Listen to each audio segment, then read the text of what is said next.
राम राम मंडळी. The folk Marathi आख्यान कथा नेमका विषय काय आहे, यामुळे आपली मराठी संस्कृती लोककला पुनर्जीवित कशी होते जाणून घेऊया. त्यासाठी मंडळी व्हिडिओ शेवटपर्यंत नक्की पहा. आवडल्यास शेअर करायला विसरू नका. महाराष्ट्र हे सांस्कृतिकदृष्ट्या संपन्न राज्य आहे. जशी 12 कोसावरती भाषा बदलते तसेच बदलते लोककला आणि त्याची सादरीकरणाची पद्धत.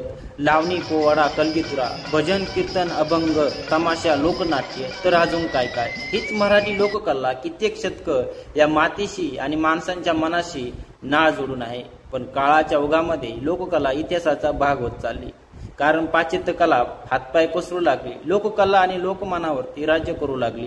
यामुळे लोककला ही इतिहासात जमा होण्याच्या मार्गावर आहे. लोककलेला जोपासण्यासाठी काही कलावंतांनी मराठी आख्यान कथा कलेचा मार्ग निवडून नवीन चाली रचना बांधून मान सन्मान मिळवून देण्यासाठी आणि त्याच अस्सल मराठी संस्कारांची भुरळ पाडण्यासाठी जी काय चळवळ उभारली तीच म्हणजे द फोक मराठी आख्यान कथा.